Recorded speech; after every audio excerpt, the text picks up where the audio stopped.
And our next talk is by Adrien Saada, who will be telling us about the development of a dark and quiet skies module for the space sustainability rating. Thank you. Good morning. I'm Adrien Saada, working for the Space Sustainability Rating.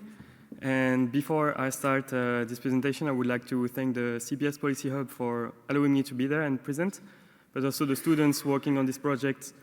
Without them, there's just no development on this activity. So before we start, I wanted to give just a short introduction on what the Space Sustainability Rating is. And so it was initiated by the World Economic Forum and soon followed by 4 entities that you can see on the screen to develop a rating methodology to incentivize space actors to adopt more sustainable behaviors, mainly when it comes to space debris mitigation in the beginning. So in that regulatory framework, we have treaties, norms, guidelines, and standards that are hardly enforceable. The, let's say, opposite approach was taken so that we could incentivize by a positive, so the carrot and not the stick, so that operators could adopt more sustainable design of the satellite, but also operation.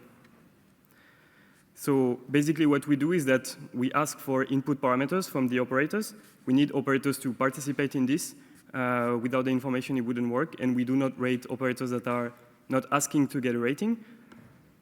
And based on this, we apply our rating methodology. And out of this comes a rating score between 0 and 100%. The goal with this is first to assess, of course, the impact of space activities when it comes to space debris at first. But also to identify areas of improvement where operators can get better based on the SSR recommendations that are issued after the analysis of the score from the applicant. And based on those recommendations, we also allow operators to recompute the score so that they can also, so that the SSR can be used as really an incentive tool for operators to actively improve their mission design and operation. As of now, in the space sustainability rating, there are 6 components or modules that you can see here, and they are pretty much focused on space debris mitigation, collision probability, data sharing. But as you can see, there are many aspects that could be also applied to dark and quiet skies. So let's say application of design and operation standards. If there are standards that are drafted for dark and quiet skies, that could be included. Same for data sharing. We talked a lot about this during this week. And finally, we have a module called detectability, which for now accounts only if the spacecraft is detectable so that it can be cataloged for space traffic management purposes. So with this in mind, this is only the first iteration. And we've been interested also in working in other aspects of sustainability, not only in space sustainability. And of course, one of the aspects is dark and quiet skies. So I am also a member of the CPS Policy Hub. I'm working towards the work package number 3, which is basically the development of this module for the space sustainability rating. We are not astronomers, we are engineers, and also in the beginning we were academia as part of EPFL, now we're independent. So we had to learn a little bit and also leverage what we had as resources. So in that regard, we started to work with students mainly to develop these projects through internship and semester projects. What I'm going to present today is the outcome of the phase 3. So there are students in the room today that work on the topic, and I thank them. So the dark and quiet skies module in a nutshell is, as for the other SSR modules, you need input from satellite operators. There are 2 constraints on those inputs. One, they need to be easily, the operators need to have access to this data. So for instance, if you ask a precise BRDF, most operators won't have this information, so we need simple data from the operators. And second, we need this information to be easily shareable by operators. Because in the first place, if the information is too confidential, maybe the operators won't take part in the rating. So that's the second constraint. So as input, we have those mission and satellite design parameters, and we input that into the dark and quiet skies module, which is made of 2 subcomponents. I guess you can guess what it is. Dark skies and quiet skies for the scores. And then it would contribute to a single score for dark and quiet skies module that would then be implemented inside the space sustainability rating with a weight that is still to be defined. So based on what we already had on the optical detectability part of the space sustainability rating, we had a framework that would allow us to simulate ground station, satellites, and then propagate the satellites and retrieve the access periods where the satellite would be in line of sight, and also considering lightning conditions for the optical part, for instance, where the satellite needs to be needs to be in the sunlight, whereas the ground station needs to be in the shadow. On the optical side, for the detectability, we have a simple model to compute a visual magnitude. It's not precise as you would have for the astronomy community. However, for rating, we think it's enough because what we think is that we need a baseline, and then we need to say whether it's good or it's bad, and based on this baseline, we can output a score. So the phase 3, so the semester project that took part, were to develop scoring functions based on this framework that we had to compute the visual magnitude, and on the quiet skies to define a radio frequency interference methodology. So I'll start with the dark skies. So more or less the scope of this dark sky, you know. So the dark sky score is designed into 3 parts again. So we would have the score of the design based on the apparent visual magnitude. And for this, we want to set a target. I'll come into that into a minute. An aggregated score, which would account for all the satellites in the mission, so that we can also account for the impact of an entire constellation, for instance. And a questionnaire, which would be a qualitative part, where we will ask, for instance, if there is data sharing between astronomers and satellite operators, or anything else that is too hard to model in the design and aggregated. As part of this phase, we focused on the score design because of the framework that we had, but also because what we want is that we also incentivize single satellite missions to have better designs to lower the impact, because most missions that we rate actually are not large constellations. There are only a few of those. And as we want to impact for the entire mission's footprint on the dark skies, we also want single satellite missions to be incentivized to do better. So first, we need to set a target, and for this, we use the SATCON 5, which is also in the Dark and Quiet Skies for Science and Society report, which gives a recommended magnitude depending on the altitude of the satellite. So this is our baseline, our recommended magnitude. And then we define a scoring function, and we run our simulation. And with this, what we extract is over the given duration of the simulation, a minimum magnitude, so the peak brightness, and the average magnitude. And then we have different scoring functions. So this one is very simple. It's just if you have at all times, so with the peak above the recommendations, then the F function is 1. So you get a fixed amount of point, W0, that still needs to be figured out. And if you are above, so the satellite is brighter, then you don't get those points. For the rest of the scoring methodology, what we define is the difference in magnitude compared to the recommendation.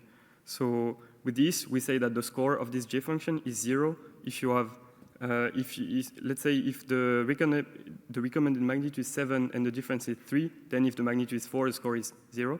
And if the magnitude is 10, then the score is 1.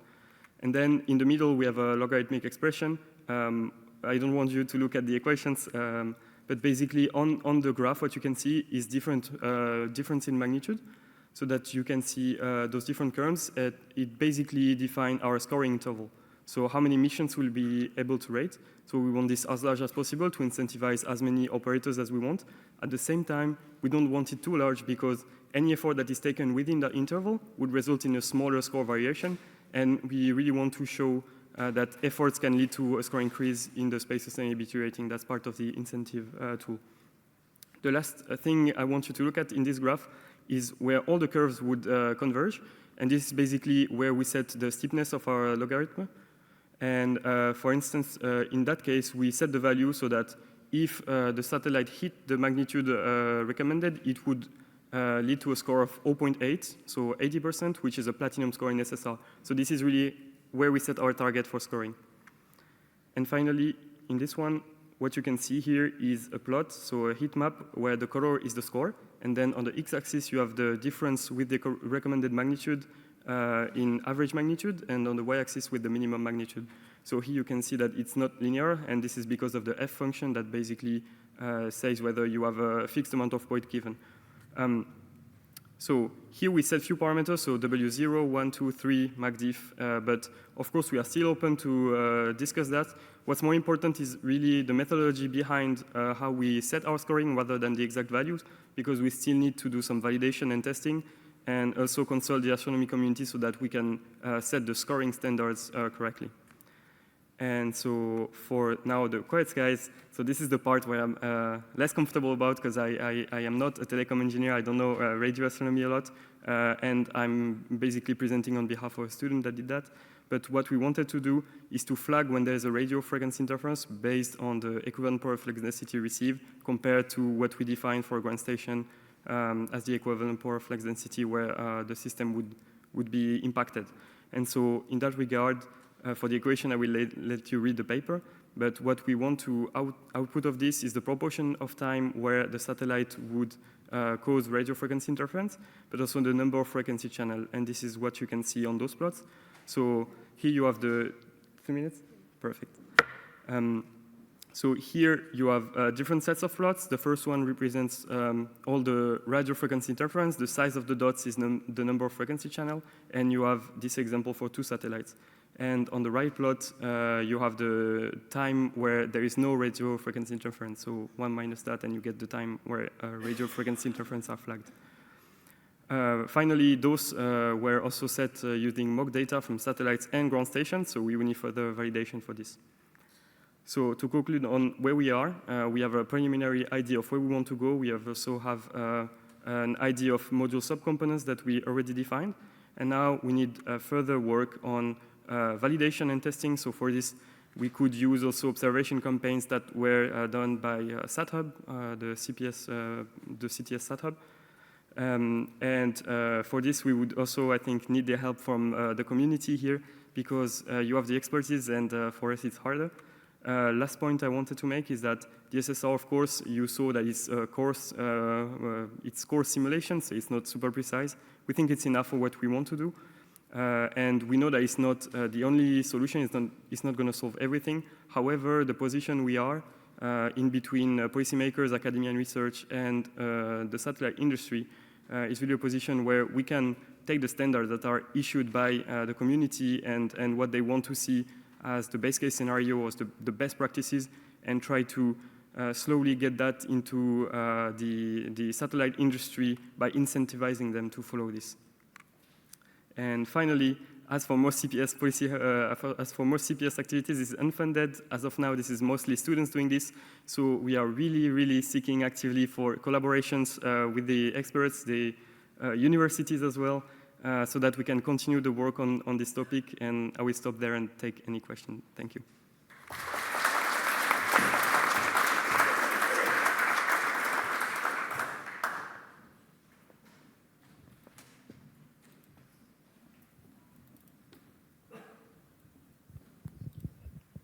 Aaron Boley, Outer Space Institute. Adrien, thank you so much. You very clearly showed how you would use the weights for the dark and quiet sky component, and then you had the weights for how you add that to the total score, but that was left to be defined. And I was wondering if you could expand on at least your approach to defining those relative weights.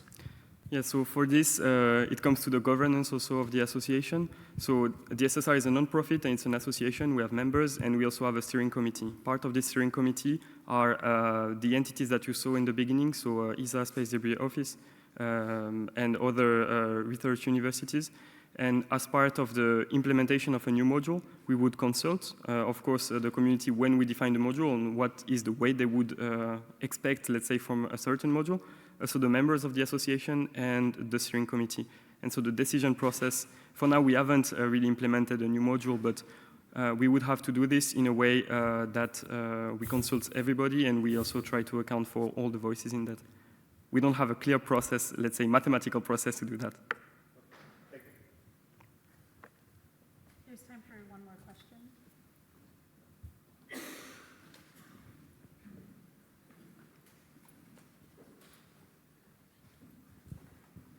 Thank you.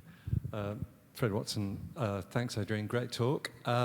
So when you finally fix the criteria for the space sustainability rating, will they be transparent? Will they be completely public? And I'm thinking about operators who might just want to fiddle their results so that they actually trip over from bronze into silver or something of that sort. Will there be security against that kind of activity?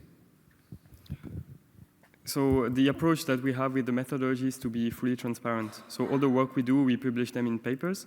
And if you go on the SSR website, you would also see some publications. The goal with this is that even if there are operators that are not rated, the fact that you publish the methodology first ensure transparency so that everyone can know what's inside your methodology and can have the idea of, let's say, the credibility of the methodology.